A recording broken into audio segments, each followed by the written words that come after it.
जब से हम मिथिला से राम जी का विवाह करके अयोध्या लौटे,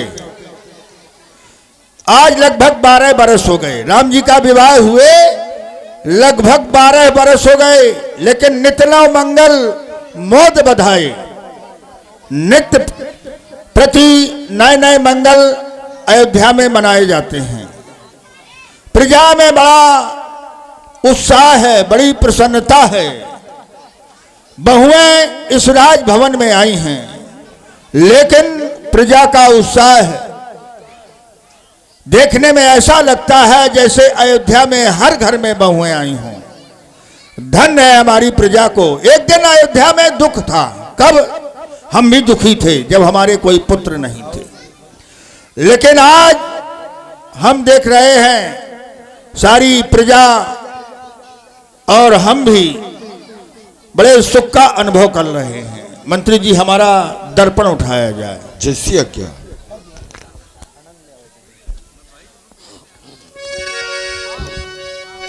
राय सुभाई मुकुर कर लीला, बदन बिलोक मुकुट समकीर्ण, श्रवण समीप भय सिद्ध केसा, मनहु जरथ पर अस उपवेशा। प्रिय मंत्री जी,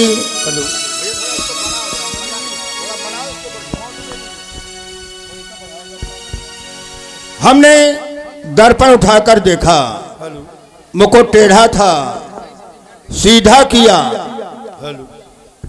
और साथ में हमारी दृष्टि ये कान के समीप पहुंची।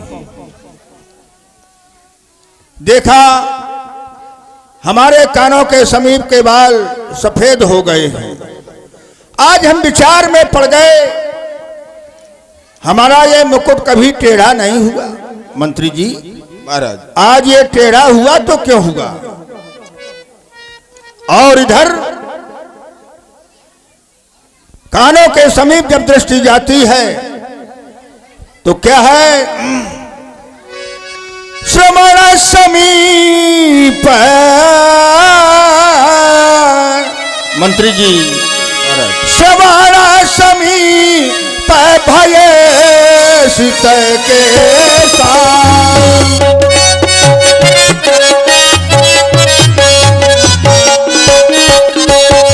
श्रवण समीप भय सित के साथ, मनाहु जरठ पानियासी उपदेशा।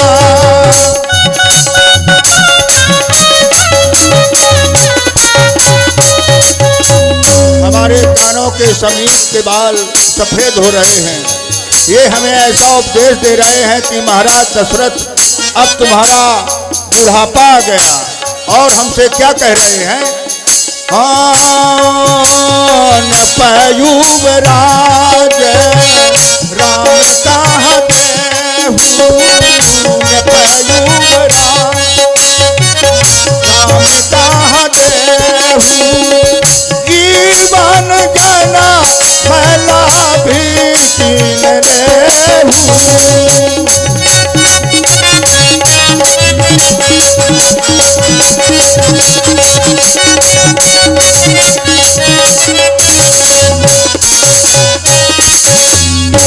ये हमसे कह रहे हैं महाराज दशरथ, तुम्हारा बुढ़ापा आ गया। इस अयोध्या का ये राजपद राम जी के हाथों में सौंप करके जीवन और जन्म का लाभ क्यों नहीं लेते? इधर देख रहे हो हमारी स्थिति कैसी है। हम तो ये कहेंगे, आता है जब ग्रीष्म काल, ये आता है जब ग्रीष्म काल, सुंदर बसंत ऋतु जाती है आ जाता है जब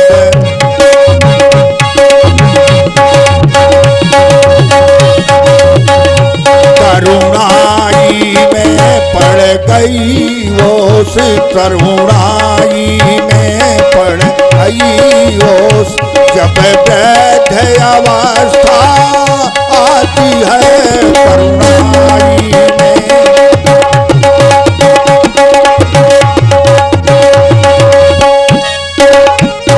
काली मत वाली रात गई, छा गया चांद का उजाला।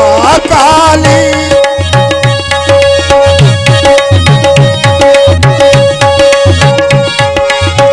उजाला तकता है राहु चंद्रमा को, है ग्रहण पर्व पड़ने वाला तकता है।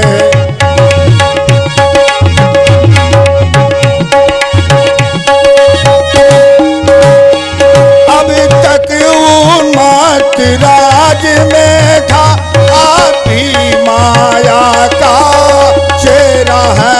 कब तक निद्रा में सोएगा, कब तक निद्रा में सोएगा, हो रहा सवेरा तेरा है। कब तक नहीं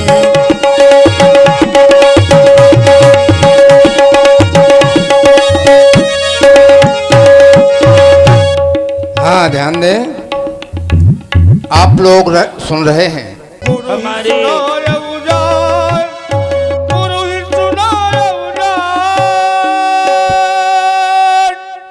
आदरणीय मड़फाइन हमारी भाभी जी हैं।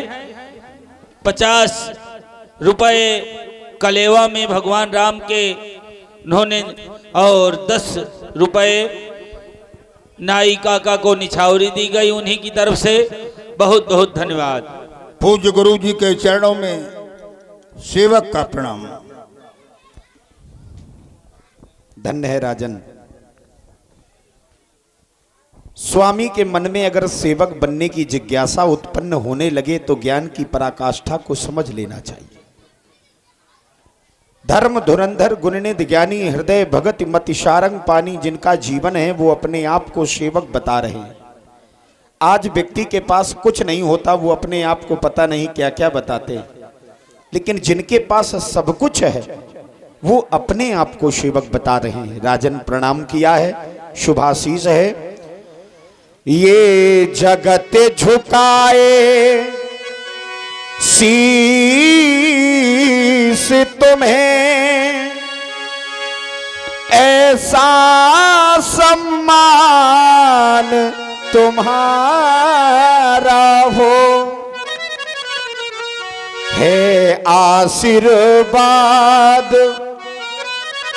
हम ऋषियों का। यह राष्ट्र स्वतंत्र तुम्हारा रहे। जगत झुकाए शीश तुम्हें, ऐसा सम्मान तुम्हारा हो, है आशीष हम ऋषियों का। यह देश यह राष्ट्र स्वतंत्र तुम्हारा हो। कल्याण मस्तु राजन। पहले जब जब आते थे मन में एक भ्रांति सी लगती थी, लेकिन आज आप आए हैं मन प्रसन्न दिख रहा है। लेकिन मानो यह मुख हमसे कुछ कहना चाहता है, अंतर मन के वह भाव। हे राजा आप मुझे व्यक्त करो। कहाई भुवाल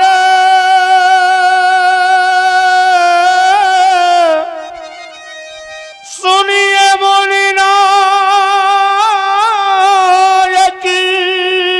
भय राम सब विधि सब लायक। भय राम सब विधि सब लायक। आज हम आपसे ये कहने आए हैं, आपका बेटा राम अब हर प्रकार से सब योग्य हो गया है। प्रजापुरवासी सेवक सचिव शत्रु मित्र राम जी को किस तरह से स्नेह करते हैं, सुने भगवान। ये सेवक सचिव सेवक सचिव सकल पुरवासी, और जे हमारे अरिमित्र उदासी। चाहे हमारे मित्र हों, चाहे शत्रु हों, चाहे उदासी हों, राम को किस तरह से स्नेह देते हैं। सब ही राम प्रिय यही विधि मोही, और प्रभु आशीष धारी जानू तनु सोही। जिस तरह से हम राम को चाहते हैं, सभी उसी प्रकार से राम को स्नेह देते हैं। और अयोध्या की विप्र मंडली, ये विप्र सहित परिवार गुसाई, और करही छोह सब रुनाई। जिस तरह से आप राम को चाहते हैं, उसी तरह अयोध्या की सारी विप्र मंडली राम को स्नेह देती है। ये आपके चरणों का प्रताप है। हम तो ये कहेंगे कि जय गुरु चरण रेणु सिर धारही, और तेजन सकल विभव बस करई। जो लोग अपने गुरुजनों की चरणों की रज को अपने मस्तक पर धारण करते हैं, वो सारे विश्व के ऐश्वर्य को अपने बस में कर लेते हैं। मोह सम यह अनुभव न दूजे, पायो सब रज पावन पूजे। इसका अनुभव मेरे समान किसी को नहीं है। मैंने आपके पवित्र चरण कमलों की रज का पूजन करके सब कुछ प्राप्त कर लिया। अब अभिलाष एक मन मोरे, पूजिए नाथ अनुग्रह तोरे। अब मेरे मन में केवल एक ही अभिलाषा है, विश्वास है आपकी कृपा से वो भी पूरी होगी। हे राजन, अभिलाषा मन में है, उसमें केवल मत लगाओ, क्योंकि जहां जहां केवल शब्द लग जाता है, वहां पर समापन की स्थितियां पैदा होने लगती। आपने कहा अब अभिलाष एक मन मोरी। अभी मेरे मन में एक अभिलाषा ने जन्म लिया है। ये जीवन अभिलाषाओं के सहारे चलता है। जिस दिन व्यक्ति के जीवन की अभिलाषाएं समाप्त हो जाएंगी, उस दिन प्रगति रुक जाएगी, क्योंकि ना तो कोई व्यक्ति निर्माण करेगा और ना ही कोई व्यक्ति निर्वाण करेगा। इसलिए राजन, जीवन में कामनाओं का समापन नहीं होना चाहिए। फिर कामनाएं साधारण नहीं है। कामनाएं क्या बताएं, एक जाएं एक जाएं। एक कहती और जी ले, और एक कहती और पी ले। अब ज्यादा पियोगे तो जल्दी मर जाओगे, तो फिर जी कैसे पाओगे। एक कहती और जी ले, एक कहती और पी ले। एक कहती झूठ हैं सब पाप पुण्यों की कथाएं, और कामनाएं क्या बताएं, एक जाएं एक आएं। जीवन में कामनाओं का समापन नहीं हो सकता है। राजन, आपने कामना को व्यक्त किया है। मेरा मानना यह है, आप जैसे ज्ञानी राजा के जीवन में कामना का प्रवेश तो तब होता है, पहले उसका प्रतिफल मिल जाता है। राजन रावुर नाम यश, आपका नाम और आपका प्रताप ऐसा है। राजन रावुर नाम यश, सब अभिमत दातार। सभी मनो आकांक्षाओं की पूर्ति केवल नाम लेने से हो जाती है। फिर भी आपके हृदय में अभिलाषा ने जन्म लिया है। फिर भी आपके मन में अभिलाषा है। अगर ऐसी अभिलाषा है तो इसे तो हम भी सुनना चाहेंगे। क्यों नहीं। हे स्वामी, आज हम आपसे ये कहने आए हैं, निवेदन करने आए हैं क्या कि नाथ राम करी हैं युवे राजू। इस अयोध्या का युवराज पद राम जी के हाथों में सौंपना चाहता हूं। आपके आशीर्वाद की आवश्यकता है। कहिया कृपा करिए समाजू। मैं चाहता हूं मोहिया छत यह हो उछाहू, लहें लोग सब लोचन लाहू। अयोध्या में यह उत्साह मेरे जीते जी हो जाए, सभी लोग अपने नेत्रों का लाभ लें। विश्वास है आपकी कृपा से भगवान शंकर इस कार्य को पूरा भी करेंगे। इसके बाद पुनिना सोच तनु रहाई की जाऊ।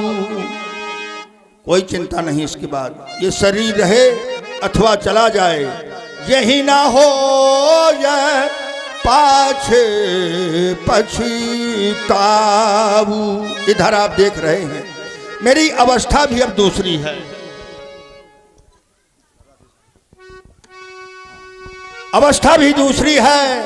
सुनिए महाराज, सिर से उतरता जाता है ये अपना प्रेत जवानी का, और देखिए सूखता जाता है ये अपना खेत जवानी का।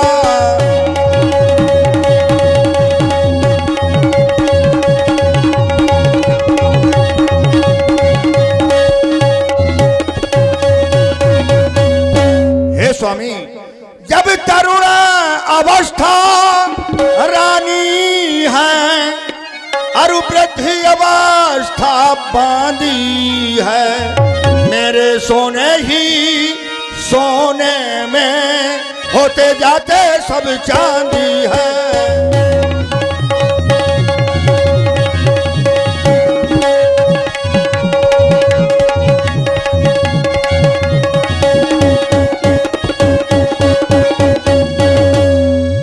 से अंतिम बात कहेंगे, जैसा कि नियम है चौथे पन जाई है निपकानन, वही स्थिति मेरी है कि पिछले पुरखों के समान मुझे तपोवन जाने दो। जैसा कि नियम है, हो गया राज्य के योगी राम, हो गया राज्य के योगी राम, उसको अब राज चलाने दो। हो गया राज्य के,